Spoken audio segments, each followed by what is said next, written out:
Olá, boa noite. Sejam muito bem-vindos. A turma já está sendo notificada. Ainda muito impactado com a live de ontem. Deixa eu baixar só um pouquinho aqui. Tem uma coisa que eu gosto é de Alok, viu? Então, vocês vão me ver sempre ouvindo coisas boas dele. E é brasileiro, é a melhor parte. Glauber, eu gosto muito de você, sabe? Do carinho que eu tenho por você. E esse seu sobrenome reforça mais ainda o meu gostar. Glauber Vasco. Grande abraço, meu irmão. Saúde e paz pra você. Deixa a turma chegar. Ainda assim, muito impactado com a live de ontem.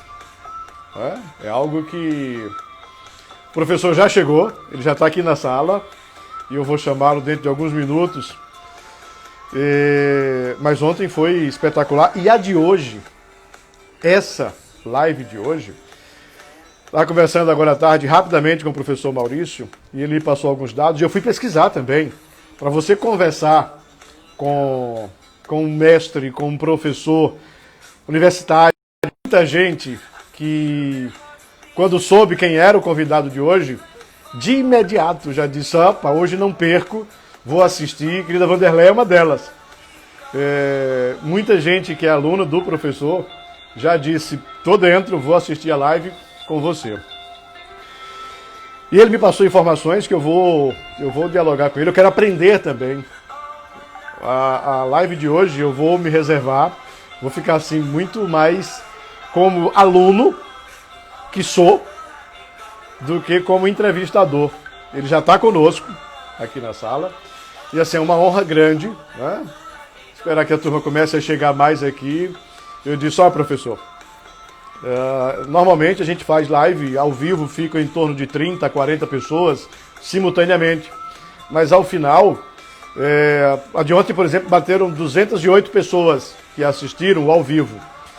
E depois a gente compartilha no nosso Instagram e, assim, 500 pessoas, 800 pessoas têm o privilégio de acompanhar.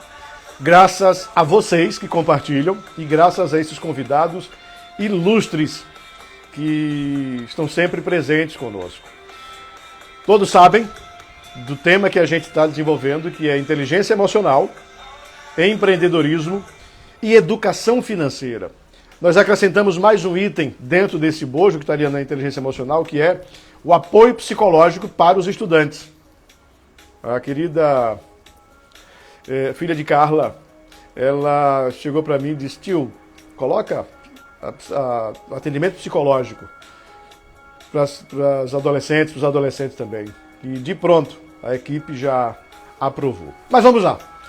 Fiz essa introdução, nós já estamos aqui com quase 20 pessoas simultâneas.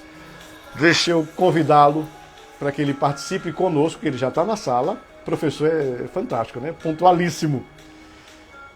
Vamos a ele. Cadê o querido professor Maurício Cajazeira? Olha ele aqui. O convidado, ele vai entrar agora para que a gente possa primeiro conhecê-lo e depois, né, beber dessa água, dessa fonte. Deixa eu só baixar aqui agora o Alok. Meu querido professor, boa noite. Deixa eu ver se ele consegue conectar com a gente. Ele já acionou e daqui a pouco ele vai interagir conosco. Está conectando ele aqui, viu, gente? Deixa eu ajustar a minha tela também. Essas coisas assim, elas acabam também tendo a necessidade de ajustes.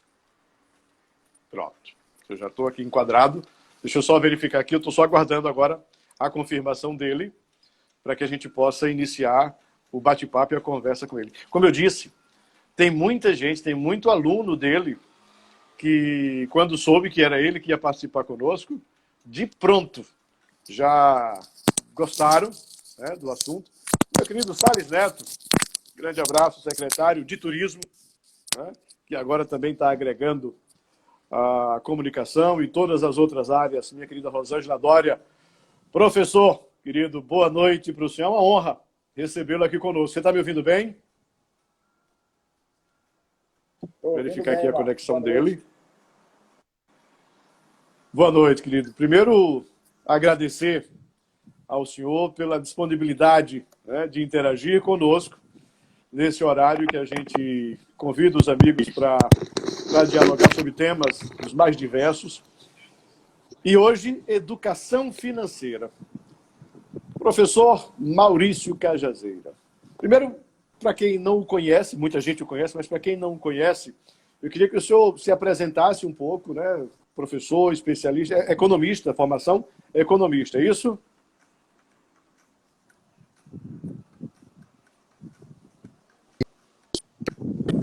Talvez a conexão esteja... Eu sou especialista em... Sim.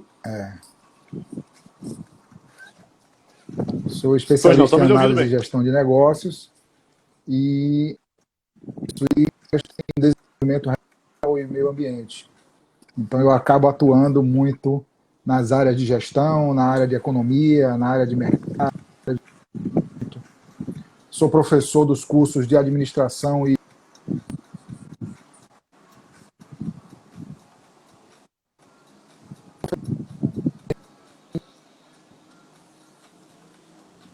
de negócios. E falar sobre ação financeira é muito bom, porque nós vivemos em um Brasil onde a questão da educação financeira é muito incipiente. Eu presto consultoria em empresas e boa parte das empresas que eu presto consultoria, quando eu vou iniciar os trabalhos, eu percebo que a maior fragilidade está sempre nos proprietários, nos diretores da empresa. E quando nós vamos conversar, nós percebemos que eles não têm muita habilidade com dinheiro. E isso acaba afetando os negócios. Então é uma coisa que, né, inevitavelmente afeta tudo na vida da pessoa. Ou seja, olha a informação que o professor está nos trazendo. Grande parte das empresas que ele presta consultoria para fazer o levantamento, para ajustar, para alinhar, para direcionar, ele encontra carência, falha na direção da empresa. As pessoas elas acabam iniciando o negócio, tem uma ideia, vou colocar o negócio, mas não tem a devida base, né, de conhecimento sobre a área financeira e acaba tendo dificuldades. Essa é uma área vital para qualquer negócio, para a família, para o ser humano e para uma empresa, obviamente. Exatamente. E o interessante, Marcos, é que quando nós vamos debruçar sobre o negócio, que nós conversamos e vamos partir para a entrevista, aí a primeira pergunta que eu faço sempre, vamos ver as contas da empresa. Pronto, vamos ver as suas contas. E é batata, como a gente diz. Mais de 70%, 80% dessas empresas acabam com coisa pessoal com coisa da empresa, na conta da empresa ou pela empresa.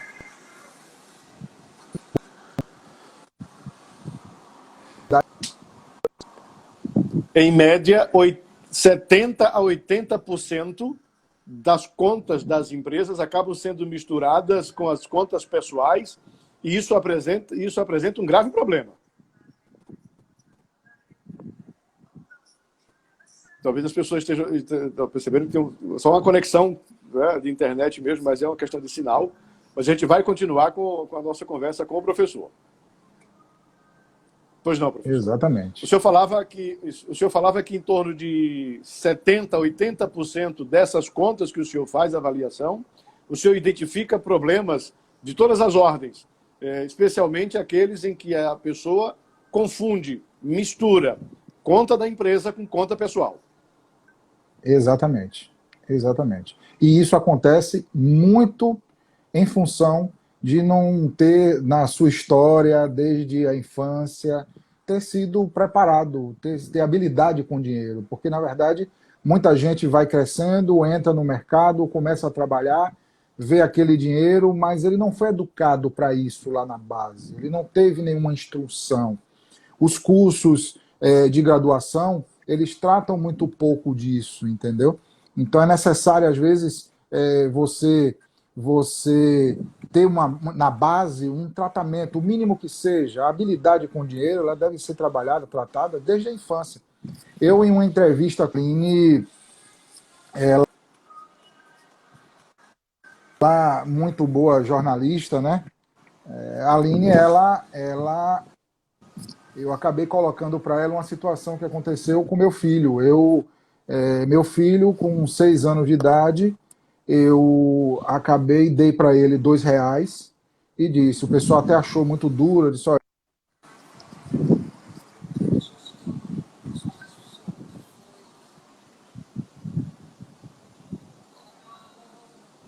Eu vou pedir, inclusive, para ele repetir. pediu dinheiro, pai, me dê dinheiro para eu comprar, eu dava, ele ia comprar. Professor, só repita, por gentileza, o exemplo que o senhor estava colocando do seu filho quando o senhor deu R$ 2 para ele. O que é que aconteceu? Isso, aí o que é que aconteceu? Eu dei para ele comprar bala, ele disse, olha, você vai passar com R$ 2 essa semana para comprar, então você saiba, compre uma bala hoje, vá lá e compre outra amanhã, você tem de segunda a sexta para poder gastar esses R$ 2. Quando deram 15 minutos, ele foi lá, pai, acabou o dinheiro, já comprei minha bala, quero mais. Quer dizer, nesse momento, meu filho tinha acabado de falir pela primeira vez e isso foi fantástico, porque foi a oportunidade para poder trabalhar aquilo nele, a questão da educação financeira. Eu disse, olha, essa semana você não vai ter mais, mas pai, eu disse, não, você tem que aprender que esse dinheiro você tem que dar para comprar de segunda a domingo. Para quando chegar na outra segunda-feira, você receber mais R$ 2 e você poder passar a semana consumindo sua balinha, seu docinho, sua pipoca. Ele, pai, tá certo. Quando chegou na segunda semana, ele já faz, pai, comprei e guardei, ó, estou sobrando ainda, tem aqui 80 centavos. Eu comprei só uma jujuba e tá sobrando. Eu digo, é isso mesmo, você economize para quando chegar na sexta, no domingo, na segunda-feira, eu lhe dar mais R$ 2. E aí ele começou a se educar, e na outra semana já tinha R$ 1 sobrando, já começou a economizar mais. Pai, se eu juntar, eu posso comprar um carrinho? Eu disse, você junta 50 de uma semana, 50 da outra. E aí ele foi se educando financeiramente. E isso daí, Marcos, é o que falta hoje na escola, é o que falta hoje em casa, entendeu? Muita gente, às vezes, tem casais que às vezes entram em conflito e chegam ao ponto de divórcio, de separação, de brigas. Por quê? Eles não tiveram a questão da educação financeira na base, e quando começa um a falar em conta e a falar em dinheiro com o outro, isso gera um atrito muito grande, e isso daí, às vezes, é irreversível. Às vezes, casais separam em função disso. Então, a questão da educação financeira deve ser muito bem abordada. Você foi muito feliz quando você colocou esse tema aí para a gente poder estar conversando, porque é algo que está dentro das famílias das casas. Nesse momento de pandemia, boa parte das brigas, das discussões, inevitavelmente deve surgir a partir da discussão sobre o dinheiro, sobre as contas, sobre o que pagar, sobre o que comprar. E isso é uma verdade que não adianta esconder. A gente não ouve falar muito nisso, mas é algo que é fato. É fato. A questão da educação financeira afeta tudo.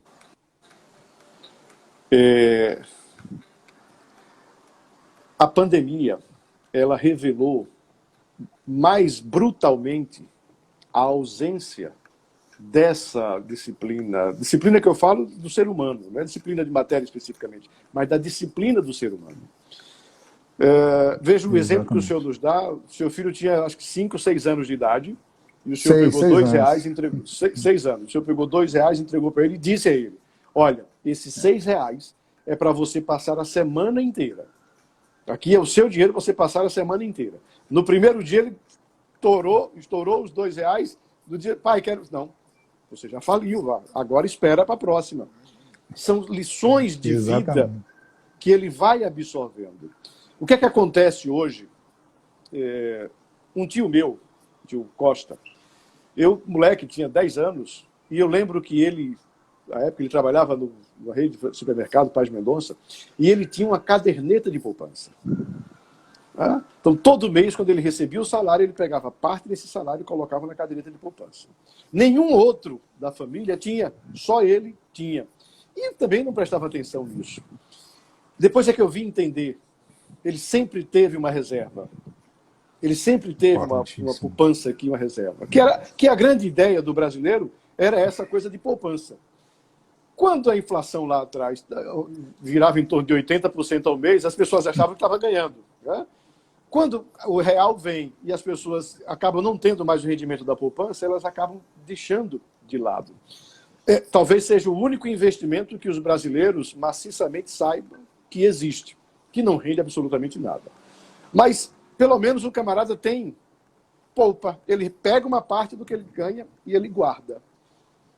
É incrível quando você pega esses dados e pergunta às pessoas, o cidadão passa o ano inteiro trabalhando e, no final do ano, ele pega o 13º dele para pagar a dívida do ano inteiro. É isso mesmo. Então, você tem dinheiro? Não. Aí a pandemia, com o desemprego, com esse caos de redução salarial, ela revela esse lado trágico das pessoas. As pessoas não se preparam. E eu vou deixar o senhor falar, mas antes eu me lembro de uma parábola que a minha avó Lódia dizia. A história da cigarra e da formiga. A cigarra no verão e a formiga também, a cigarra saía para cantar. E a formiga saía para colher e guardar. Enquanto a cigarra cantava, bela, né? A formiga pegava os grãos e guardava. Quando chega o inverno, a formiga vai para o seu buraco lá, tampa para a água não entrar e tem comida lá dentro. A cigarra morre de fome, de frio, porque não cuidou. Isso ela me dizia quando era moleque. São parábolas que a gente vai ouvindo e vai absorvendo para a vida. Se você não tem educação financeira, e olhe, eu preciso aprender muito. Preciso aprender muito. Então, assim, é fundamental essa aula que o senhor está nos dando. Como a pessoa pode ter educação financeira já na fase adulta, se não teve na fase escolar, nessa fase, como é que ela tem acesso a isso? Veja bem, Marcos, primeiro, só para eu não perder o time, pois não. Você colocou um ponto aí importantíssimo, que é a questão da poupança. É importante desmistificar um entendimento básico de economia sobre a questão da poupança. As pessoas costumam dizer,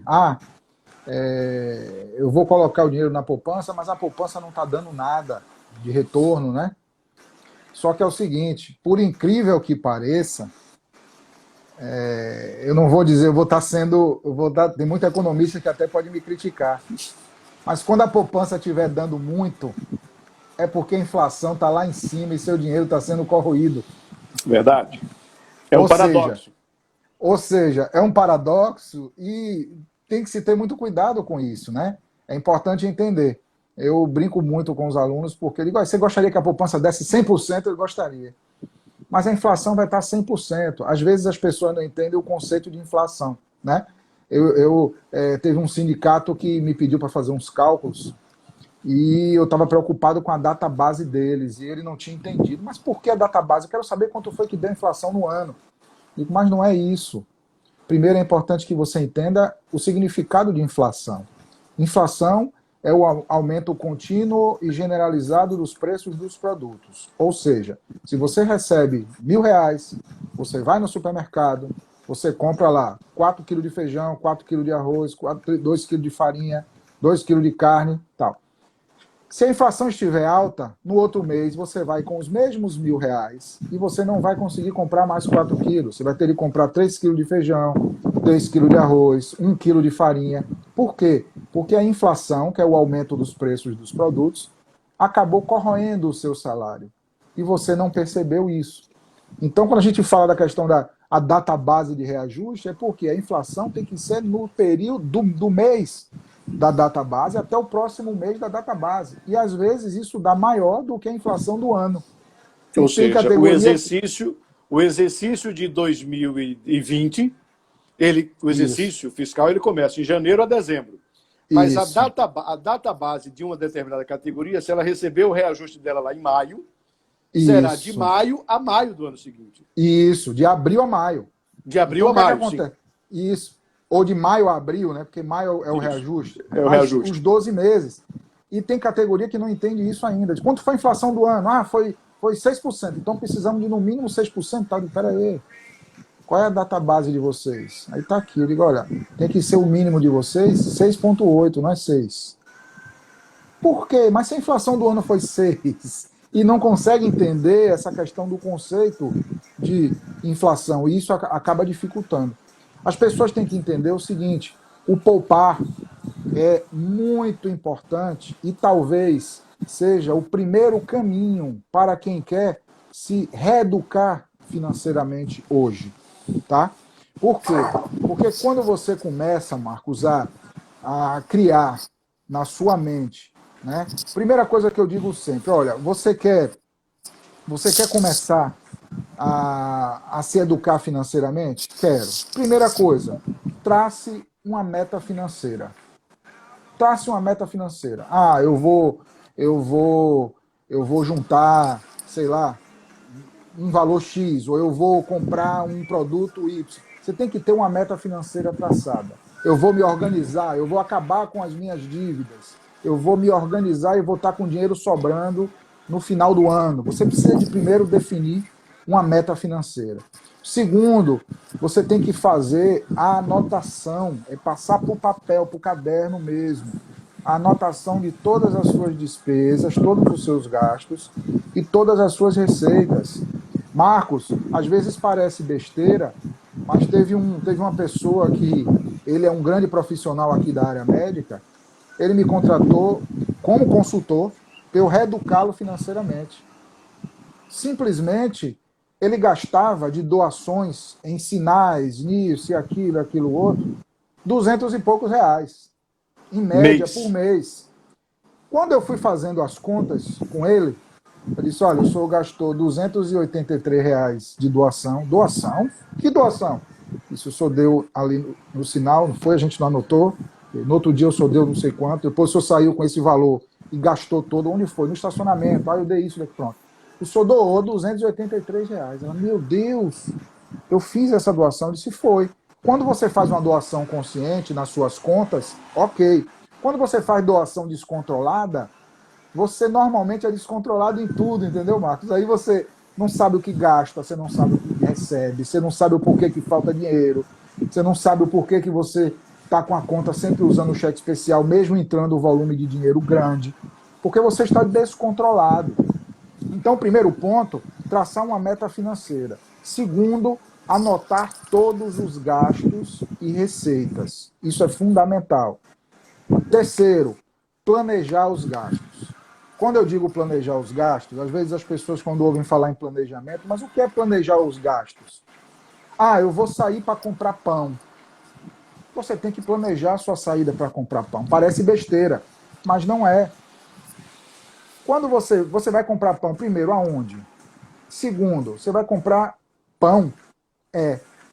As pessoas têm que ter em mente o seguinte: primeiro, não se vai comprar alimento com fome.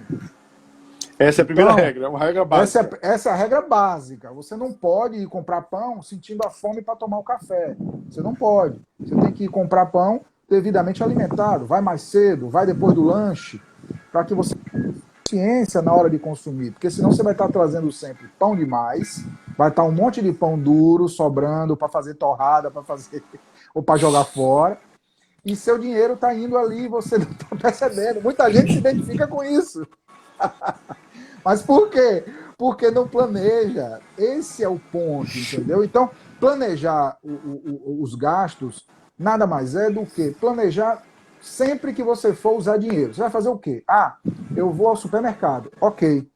Não se vai para o supermercado à toa.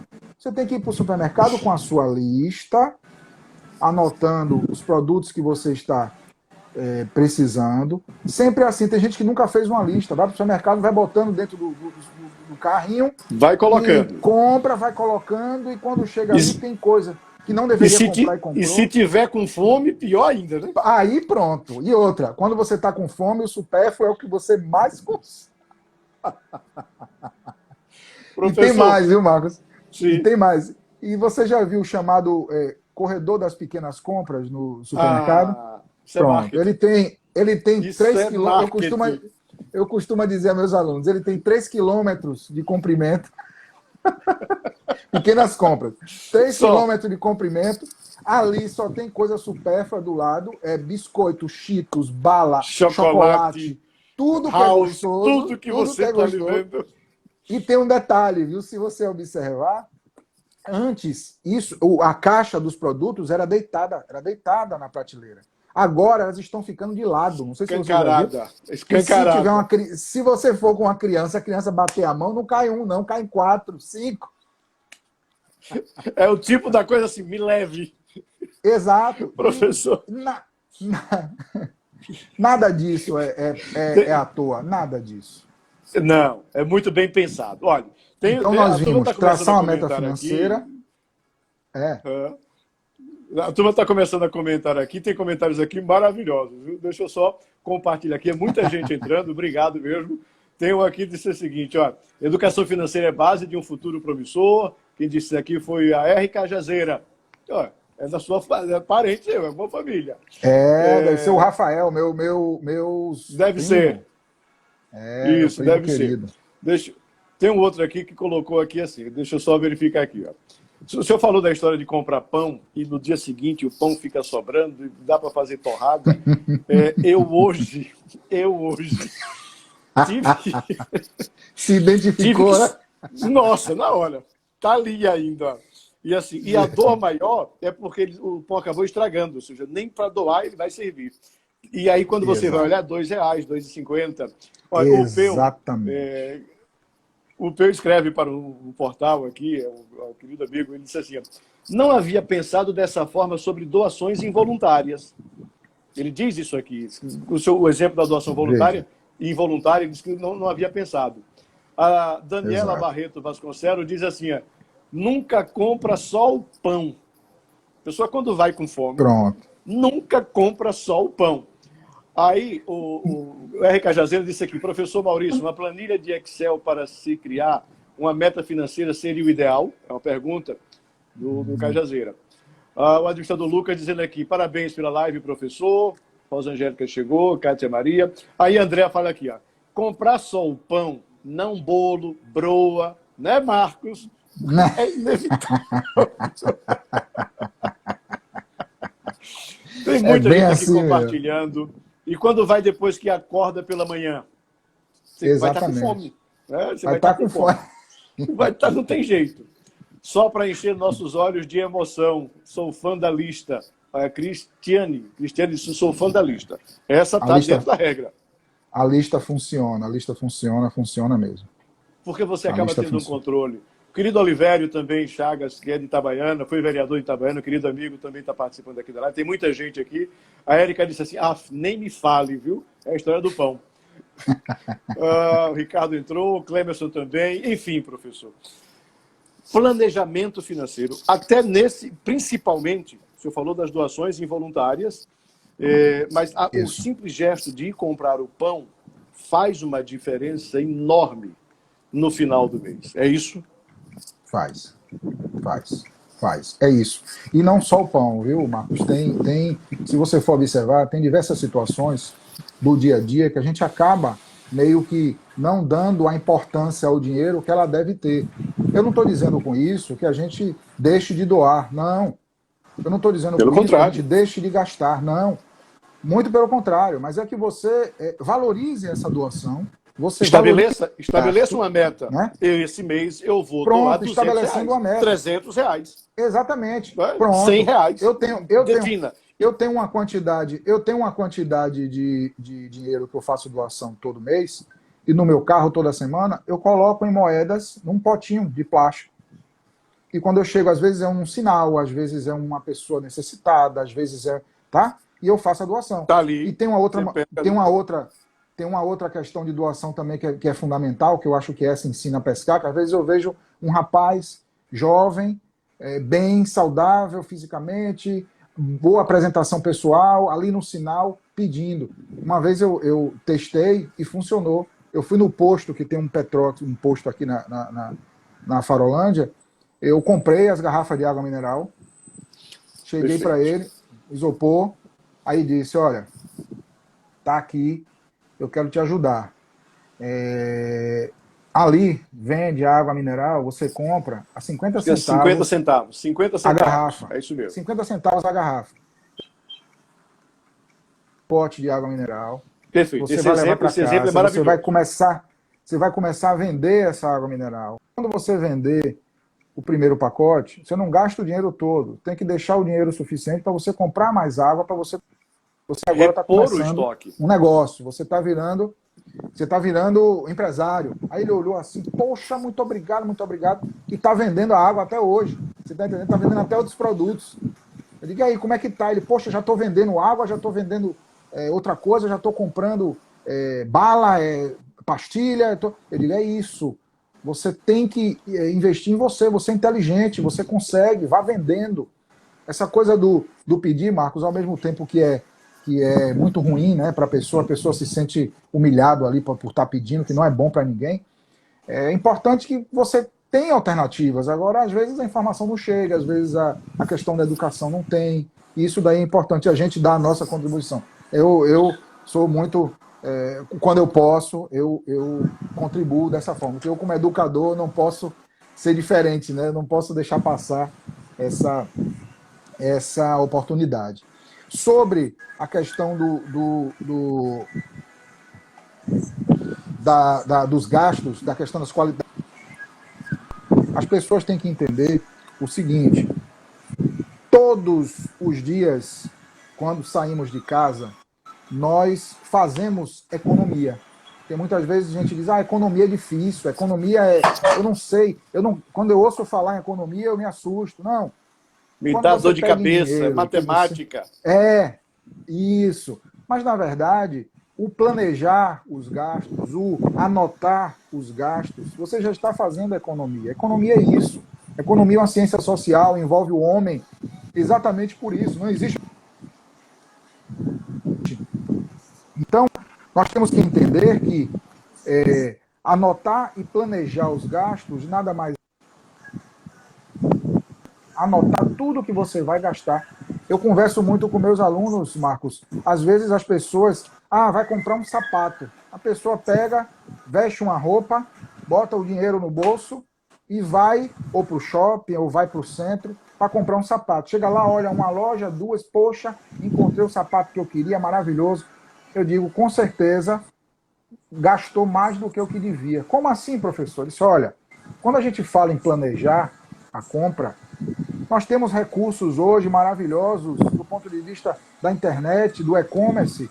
Você tem que ter consultado a sua sandália, o seu sapato na internet, já vai para as compras com a noção do preço que você tem, que você encontra aquele produto. E assim você começa a todas as vezes se policiar a pesquisar. Pesquisar é o primeiro caminho, né? Tem gente que não consegue se controlar. Teve uma aluna que disse, professor, não consigo ir no shopping e não comprar. Aí eu disse, olha, primeiro, anotar tudo que você gasta, anotar tudo que você recebe e, sobretudo, sempre que você for comprar, depois que você fizer essas anotações, se fazer 3 perguntas. A primeira delas é, eu quero comprar isso? A segunda é, eu posso comprar isso? E a terceira pergunta é, eu estou precisando comprar isso agora? Eu preciso disso? Eu preciso disso, porque nós compramos muitas coisas que às vezes não. Mas é importante a reflexão. E se você não tem reflexão, você começa a comprar. Se eu for perguntar, às vezes as alunas, quando eu falo, eu digo, olha, nenhuma de vocês tem menos do que 8 pares de sapato em casa. Professor, eu digo, você usa quantos? Eu uso 1, uso 2. Lá que está parado. Pois é, nós somos... o principal problema econômico, isso cai até em concurso, é escassez. Por que escassez? Escassez dos fatores produtivos. Por quê? Porque as necessidades humanas são ilimitadas. Nós consumimos muito tudo. E os recursos naturais e os recursos humanos, tudo são limitados. Então nós precisamos de repensar um pouco isso. E isso só vai ser possível com a educação financeira. Então, controlar os gastos, a base. É importante a criança ser educada já com a questão, a questão do como utilizar o dinheiro, como lidar com o dinheiro, ter habilidade com o dinheiro. Às vezes a pessoa diz, não, vá para lá, porque isso aqui é coisa de adulto. Não, a criança tem que participar. A criança tem que ter a noção, olha, tome aqui R$2, você vai comprar aquilo dali, custa R$1,50. Ele vai lhe dar 50 de troco. A criança vai, compra, você já está trabalhando, estimulando educando, ela, estimulando a criança a ter habilidade com dinheiro. Porque se essa criança não aprender a ter habilidade com dinheiro hoje, ela vai poder ser um médico lá na frente, que vai saber salvar uma vida numa cama de hospital, numa mesa de cirurgia, mas não vai ser capaz de ter o seu hospital nem a sua clínica nunca, porque não tem habilidade com dinheiro, vai estar sempre dependendo dos outros. Essa é a mais pura verdade. E a gente vê muito isso daí. Tá? Então, aquela coisa do poupar, Marcos, é importante que as pessoas entendam. Tem um valor X que a pessoa deve poupar todo mês, tem um percentual ideal. Eu sugiro sempre aquela coisa do 6 ou 12. O que é o 6 ou 12? Eu sugiro que as pessoas, principalmente quem ainda não tem habilidade, quem procure juntar 6 salários do que você recebe, no mínimo, numa caderneta de poupança. Fazendo uma conta rápida, se você guardar 10% do seu salário, em 5 anos você vai ter os 6 salários guardados na poupança rendendo. Se você guardar 20% do seu salário, em 2 anos, em 6 meses, você vai ter os seus 6 salários lá na caderneta de poupança. Se você guardar 30% do seu salário, em 1 mês você vai ter os seus 6 salários lá guardados na caderneta de poupança. E assim sucessivamente. Só que é importante começar. Entendeu, Marcos? Então a primeira coisa que eu sugiro é defina uma meta financeira. Quando você começa a poupar, você começa a repensar os seus gastos, porque você está querendo poupar. Então, para você poupar, você tem que gastar menos. Quando você começa a pensar, eu preciso poupar, eu preciso gastar menos, inevitavelmente você vai começar a rever os seus gastos, vai começar a rever as suas contas. E tem gente que se endivida hoje porque nunca parou para pensar. Tem gente que se endivida hoje porque nunca parou para pensar. Às vezes tinha condições de não se endividar. Mas aí compra num cartão de crédito, aí tinha aquela coisa do mínimo do cartão de crédito, aí não paga para comprar outra coisa. E aí aquele mínimo vira uma bola de neve. Daqui a pouco quem devia 200 já está devendo 2.000 e a bola de neve está lá, devendo ao cartão de crédito. Aí suja o nome no SPC, aí já bloqueia outras coisas e a vida não consegue ficar organizada. Isso só vai ser possível se reeducar financeiramente, se a pessoa se reeducar financeiramente. A proposta de 6 ou 12. Construir um fundo de reserva de 6 vezes a sua renda mensal. Então, o senhor colocou aqui uma tabela, no mínimo, 10% em 5 anos, você terá, inevitavelmente, 6 meses de salário garantido. 20% Exatamente. Em 2 anos e meio, os mesmos 6 meses garantidos. Aí vem uma pergunta que, invariavelmente, as pessoas te respondem quando você diz isso. Mas, Marcos, professor Maurício, o que eu ganho não dá para nada. Como é que o senhor está me pedindo para eu poupar? Como é que se responde essa pergunta? Pronto. Esse chamado dilema do poupador, ele vai ser facilmente respondido com a explicação de 2 características. São 2 perfis. As pessoas que são superavitárias e as pessoas que são deficitárias. Superavitárias, essas pessoas têm um nível de gastos inferior ao que ela recebe. Superavitárias. A receita. Eles gastam menos do que o que ganham. Gastam menos do que o que ganham. Acostumaram a sempre gastar mais do que o que ganham. E esse é o grande problema. Quando você se reeduca financeiramente, Marcos, você passa a anotar equilibrar as suas contas. Quando você equilibra as suas contas e você passa a ser superavitário, você inevitavelmente, todo mês, vai sobrar o dinheiro. E aí você inicia o processo do poupar. Não adianta sair, estou endividado, mas eu vou poupar. Não, aí você não está fazendo nada, porque você está devendo com juro alto e vai poupar com juro baixo. Você está guardando A conta não vai mais fechar. que poderia. Não vai fechar. A conta Então, não vai fechar. Exato. Quanto a essa coisa do superavitário e deficitário, é importante entender. Primeiro, você tem que se tornar superavitário. Você tem que ter um nível de gastos inferior ao que você ganha. Você tem que gastar menos do que o que você ganha. E aí? Mas eu ganho muito pouco.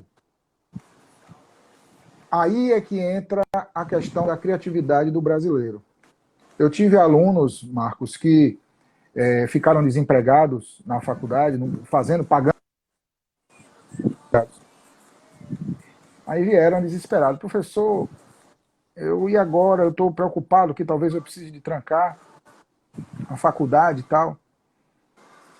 O que é que eu faço? A primeira coisa é procurar emprego, né? Você precisa de correr atrás de um novo emprego. Mas enquanto eu não encontro, professor, eu disse, olha, enquanto você não consegue um novo emprego, enquanto você não consegue um novo emprego, o que é que você faz em casa? Eu digo assim, gostoso. Aí a outra disse, eu faço brigadeiro. E você? Eu sei fazer um bolo. Nós temos aqui na faculdade pouco mais de 400 alunos. O que é que vocês estão esperando? Cadê seu brigadeiro para eu poder comprar? Já me ofereceu seu brigadeiro? Não. Já me ofereceu seu bolo? Não. É assim que vocês têm que buscar. Resultado, traçaram as metas. Eu disse, olha, agora planeja. Quanto é que você precisa para a faculdade? É X. Quanto é que você precisa para suas contas? É Y. Vocês têm que fazer o levantamento do que vocês vão comprar de materiais. Marcos, isso funcionou, pagaram a faculdade e continuam hoje vendendo. Você está entendendo? Então, assim, o brasileiro, ele tem coisa do empreendedor. Ontem nós fizemos uma live, professor, com a Paloma Valesca. E ela, uma jovem de classe média, média alta, e que teve um problema sério familiar, o pai dela foi assassinado, passou com as dificuldades, depois ela acabou recuperando a parte da renda, e o dinheiro dela ela investiu numa loja, no shopping, e quebrou, literalmente quebrou. E diante disso, da quebradeira, ela, sem ter a renda, sem ter nenhuma outra renda, ela teve a ideia de pegar rapazes que faziam carrinhos, esses carrinhos de lanche, e ela comprava a eles e vendia. Ela comprava a prazo, né, para pagar depois, e saía para vender. Ela disse, Marcos, capital zero. Fez isso na faculdade, e depois eu conversei, adicionei a amiga dela, a Tati, e a mãe da amiga dela no Instagram. Ela não sabia fazer sanduíche, e a amiga sabia. Ela investiu R$100 e começou a pagar, ela ganhava cerca de R$1.000 por mês. É isso que o senhor está dizendo, é se reinventar. Uma outra amiga, Tizar, ela tem uma empresa muito conceituada aqui em Sergipe, que é a Nós-Estu, que é uma empresa de turismo. É uma das maiores empresas de logística para o turismo. Receptivo. Conheço. Só que com o turismo zerou. Não tem cliente, não tem trabalho.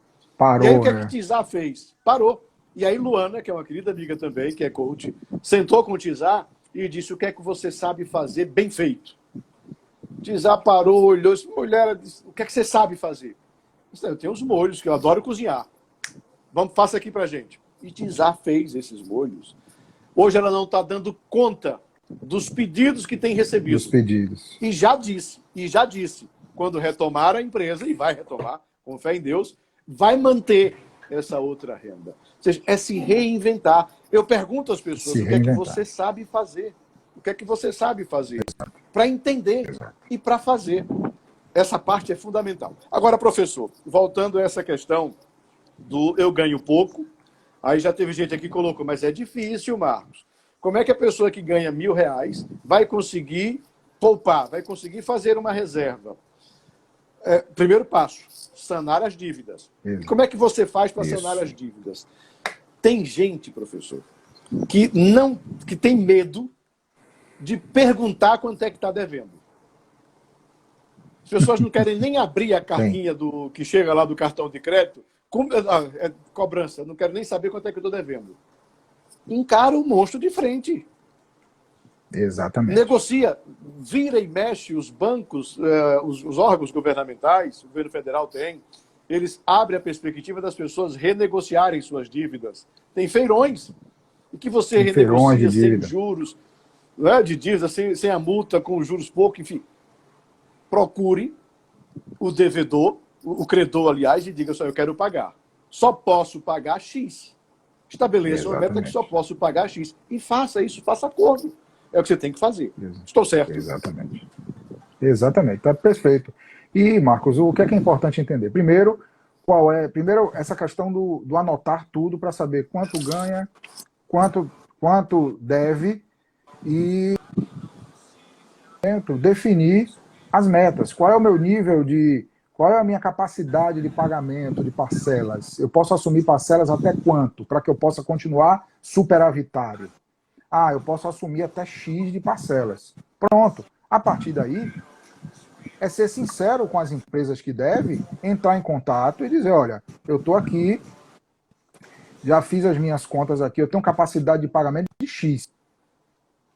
Como é que faz para a gente poder negociar? Isso, Marcos, é um ponto importante que você tocou, porque tem muita dívida. Vai e renegocia assumindo parcelas que não cabem caibam no seu orçamento. Nas suas contas mentais. Exatamente, não cabe no seu orçamento. As pessoas assumem parcelas negociando dívidas e acabam gerando uma nova dívida maior. Porque para você negociar, você ali foi feito um cálculo com juro, com tudo, para que você assuma aquela dívida.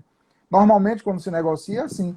Então, se você assume um parcelamento de uma dívida e essa parcela não cabe no seu orçamento, você vai estar dando um tiro no pé e lá na frente vai estar enrolado novamente porque não vai conseguir arcar com aquele compromisso. Você tenta se livrar da pressão psicológica da cobrança, estabelece um acordo que você não vai poder pagar, isso vai agravar mais ainda.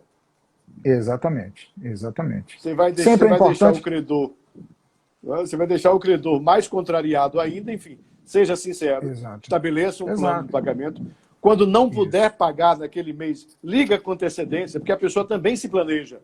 A empresa se planeja com aquele crédito. E aí você, de repente, aconteceu um imprevisto, liga, olha, eu tenho uma parcela, um acordo aí de R$200, mas esse mês eu só vou poder pagar 100.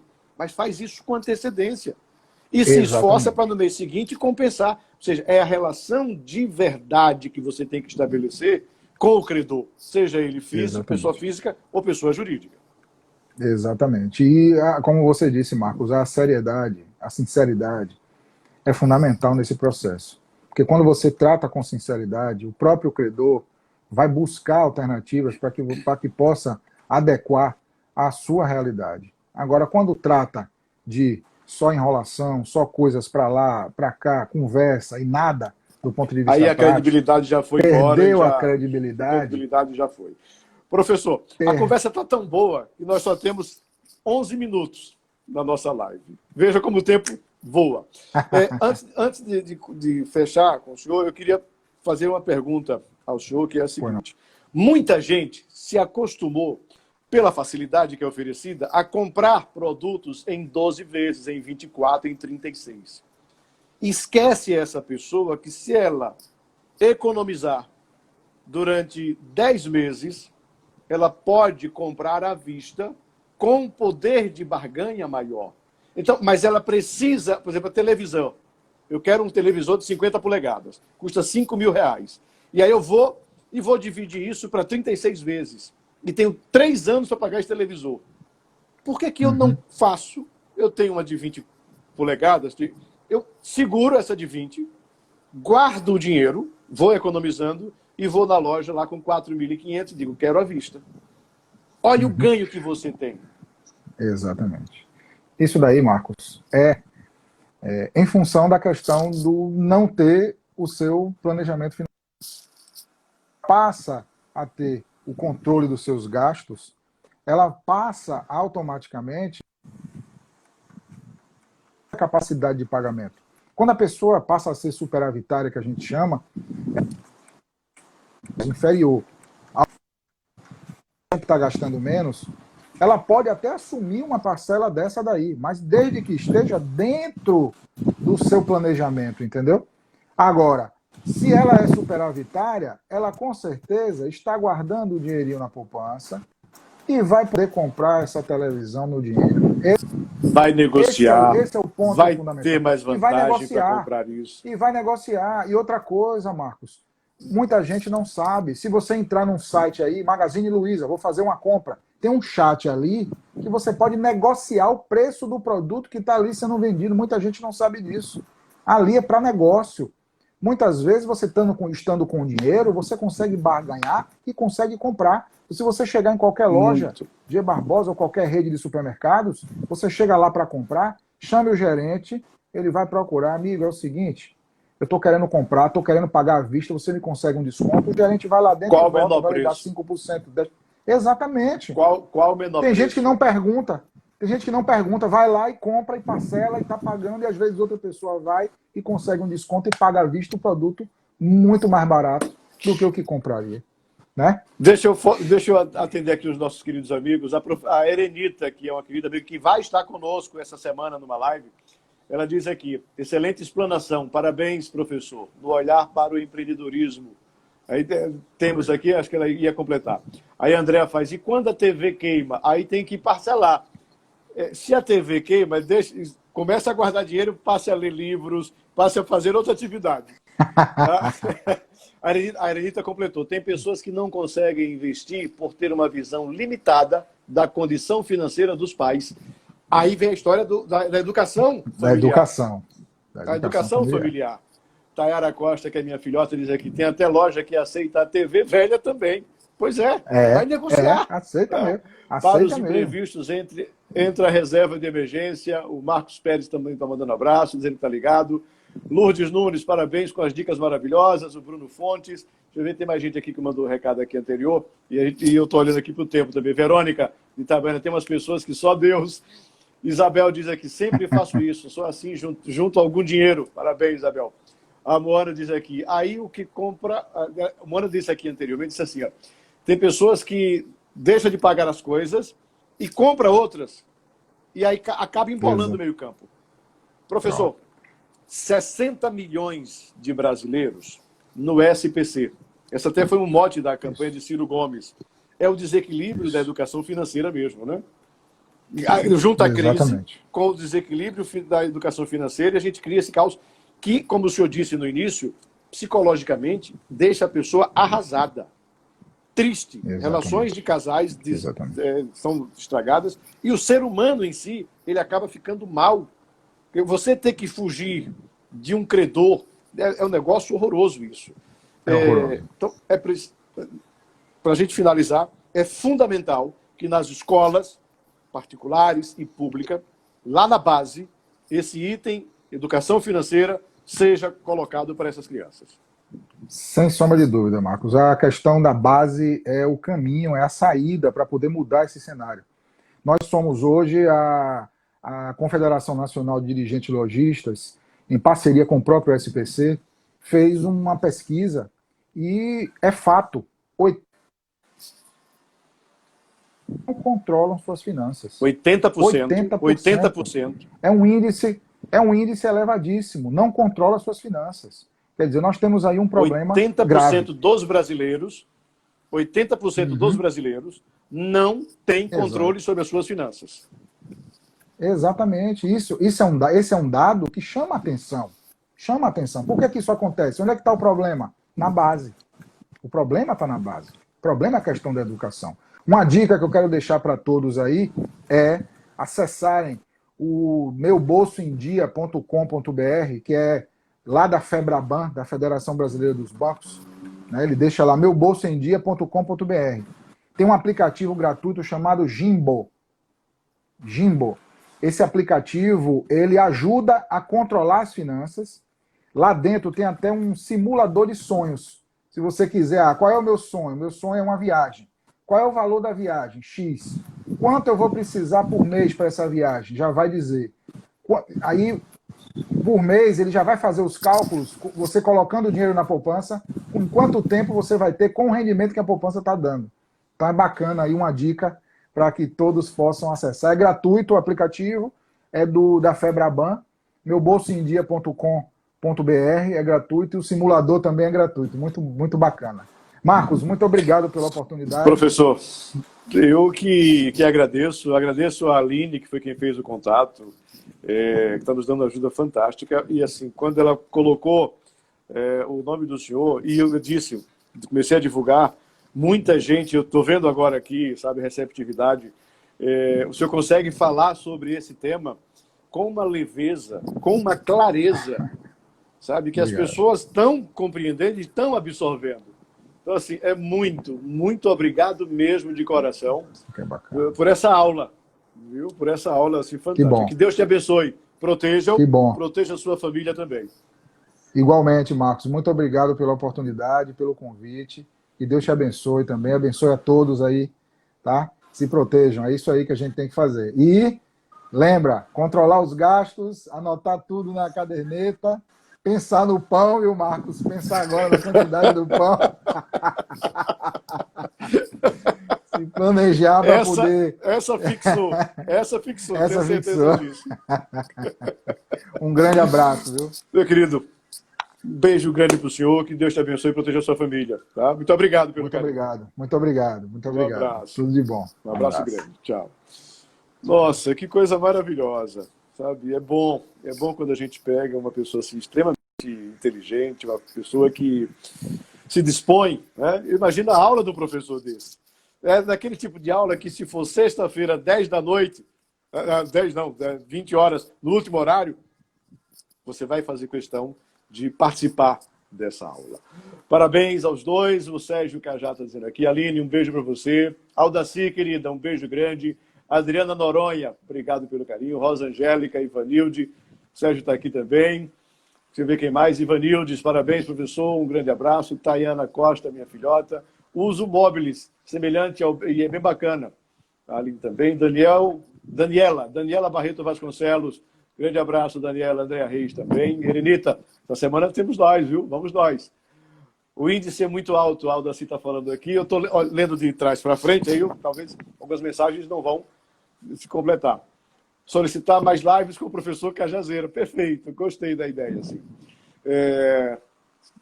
Kátia Maria, adorei o conteúdo. Elielma, adorei as dicas.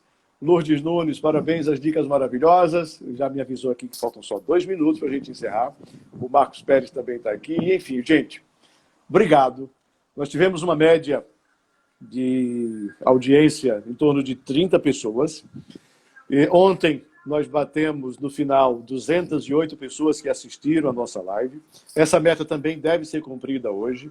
O vídeo a gente vai postar no feed lá do Instagram.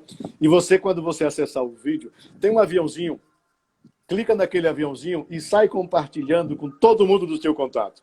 Porque as pessoas vão ter oportunidade de assistir. E para aquelas pessoas que você ama muito, que você gostaria que elas aprendessem como fazer economia, manda mensagenzinha, assiste. Isso é importante, porque é um processo de conscientização que a gente está fazendo. E vocês sabem que a gente está construindo um projeto, né, para Aracaju. E esse projeto passa fundamentalmente por colocar esse tipo de disciplina dentro da escola pública. Algumas escolas particulares já têm algumas dicas. Ainda está incipiente, ainda está meio assim, tímido. A minha proposta, a nossa proposta, é colocar isso de forma muito firme. A inteligência emocional, para que as pessoas tenham a capacidade de compreender isso, por exemplo, de entender que educar-se financeiramente é fundamental para a vida. Veja o dado que o professor passa. As empresas, empresários, não sabem controlar suas finanças. Médicos, formados em medicina, não sabem controlar as finanças. Então, assim, se você não coloca isso lá na base, aos alunos lá na base, você perde uma geração inteira. Então, Muito obrigado a todos vocês pelo carinho, tá bom? Um abraço, até amanhã.